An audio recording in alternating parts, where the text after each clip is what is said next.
Ar kada nors teko susimastyti, kaip pasikeistų mūsų suvokimas apie pasaulį, jei galėtume pažvelgti už matomos tikrovės ribų? Šį klausimą prieš daugiau nei 2000 mečius kėlė vienas garsiausių filosofų – Platonas. Jo mąstymas ir idėjos iki šiol įkvepia mūsų pažinimo troškimą ir verčia žvelgti į pasaulį kitaip. Pažvelkime į Platono idėjas iš arčiau. Pirmoji idėja – idėjų teorija. Kas slypi už regimosios realybės ribų? Platonas apie tai ilgai svarstė ir sukūrė idėjų teoriją. Trumpai tariant, už to, ką matome ir jaučiame, egzistuoja pastovus, nekintantis ir tobulesnis variantas. Šios idealios versijos yra tai, ką Platonas vadino idėjomis. Įsivaizduokime gėlę. Platono manymu, nepaisant to, kaip gražiai ši gėlė atrodo mūsų akise, ji tėra idealios gėlės imitacija. Grožio objektai, kaip gėlė, yra įvairūs ir kintantis, o pats grožis yra pastovus. Pasitelkęs grožio pavyzdį, Platonas priėjo prie išvados, kad yra dvi būtys – daiktų ir idėjų. Daiktų būtis yra juslėmis ir sąvokomis pažįstama realybė. Tuo tarpu idėjų tikrovė slypi anapus daiktų būties, yra tikresnė, pastovi ir tobula. Aukščiausioji forma šioje idėjų realybėje yra gėris. Suvokdami gėrį, priartėjame prie tiesos esmės. Gėrį Platonas lygina su saule, kuri suteikia šviesą ir prasmę visoms kitoms formoms. Kitaip tariant, gėris yra visa ko pagrindas. Kai žmogus suvokia, kas yra gėris, jam tampa lengviau suprasti, ką reiškia būti geram, teisingam ar sąžiningam. Įdomu tai, kad šių idealių formų nepamatysi akimis ar nepaliesi rankomis. Jos egzistuoja mūsų apmąstymuose.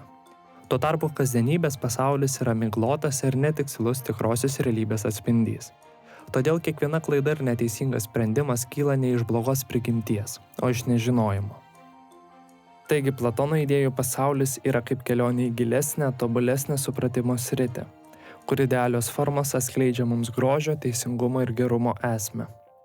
Tai yra filosofijos grožis, leidžiantis mums pažvelgti už regimosios tikrovės ribų ir atrasti pasaulį, kuris yra amžinas, tobulas ir nepaprastai prasmingas. Antroji idėja – tobula valstybė. Ar kada nors įsivaizdavote, kaip atrodytų tobula visuomenė?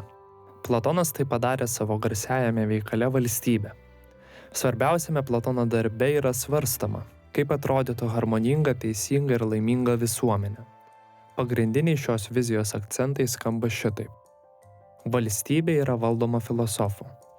Platono utopijoje valdžios sprendimai atitenka į protingiausių ir išmintingiausių valstybės žmonių, filosofų rankas.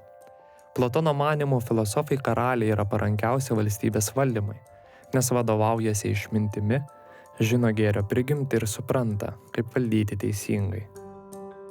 Valstybėje yra 3 luomai. Platono idealioje valstybėje yra 3 pagrindiniai sluoksniai – valdovai, sargybiniai bei dirbantieji. Platonas manė, kad kiekvienas žmogus pagal prigimtį ir gebėjimus įsitvirtina viename iš luomų ir daro tai, ką geriausiai sugeba. Šiais laikais, kai daugelio dalykų išmanymas yra be galo vertinamas, tai gali skambėti keistai, bet Platonas manė, kad žmogus gali save realizuoti tik susitelkdamas į vieną sritį ir nesiblaškydamas. Visuomenės pagrindas – teisingumas. Tobuloje valstybėje teisingumas simbolizuoja daugiau nei įstatymus ar taisyklės, kuriamis reikia vadovautis. Platono akimis teisingumas yra kur kas platesnė sąvoka. Teisingumas Platonui atspindi kiekvienos visuomenės dalies harmoniją. Kai kiekvienas daro tai, ką geba geriausiai, nekyla blogų kėslų ir teisingumas įsigali natūraliai. Trečioji idėja – sielos sandara. Platono tobulos visuomenės vizijoje glūdi žmogaus vidus. Jo teigimu, taip kaip ir visuomenėje yra 3 luomai, taip ir žmogaus sieloje yra 3 pradai. Mąstantysis pradas, narsusis pradas ir geidžiantysis pradas. Kiekviena iš šių dalių turi savas funkcijas ir sąveikauja su dorybėmis.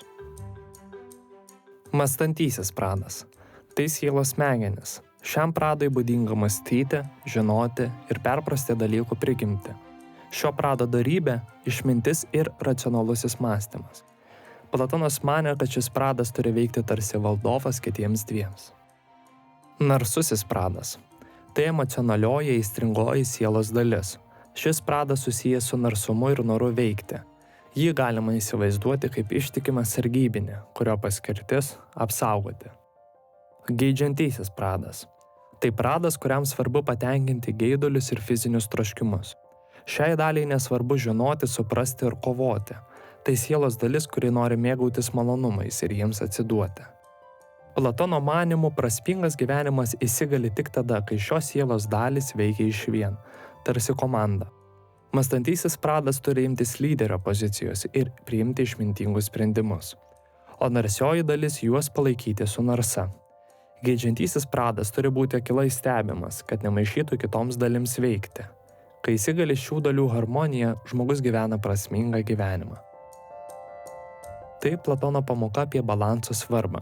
Kiekviena mūsų prigimties dalis turi savo funkciją, tačiau svarbu, kad ji neišeitų už savo veikimo srities ribų. Ketvirtoji idėja – švietimo svarba. Platonas rašė, žmogus turi mokytis laisvai, sieloje neišlieka joks prievarta įkaltas mokslas. Platonas manė, kad žinios, kurios yra įgyjamos prievarta, neturi išliekamosios vertės.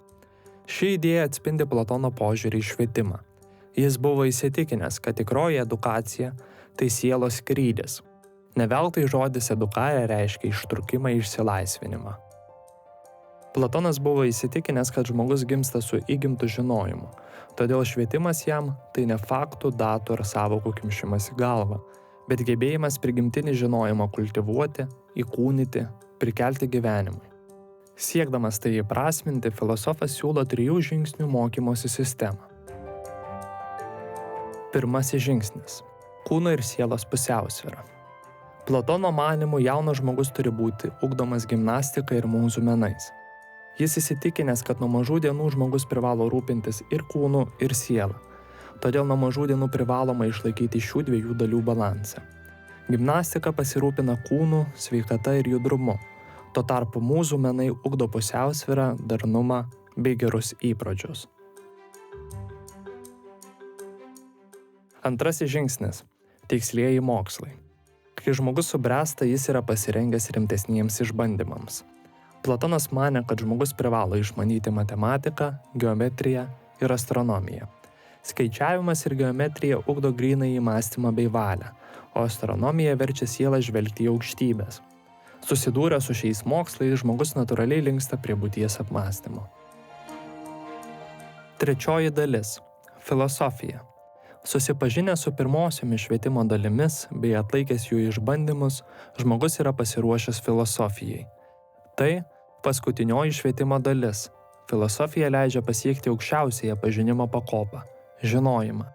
Filosofas tai žmogus, kuris mato dalykus tokius, kokie jie yra iš tiesų. Taip atrodo Platono siūlomas žmogaus švietimo kelias. Švietimo idėja filosofo mąstyme yra glaudžiai susijusi su anksčiau minėtų harmoningų sielos ir valstybės veikimu. Tik save šviesdamas žmogus atranda gėrio prasmę, harmoniją bei pasiruošia prasmingam gyvenimui. Platono filosofija. Tik kelionės pradžia idėjų istorijos kelionėje. Jeigu atrodo, kad ši kelionė svarbi, dalinkitės, palaikykite ir laukite kitų animacijų.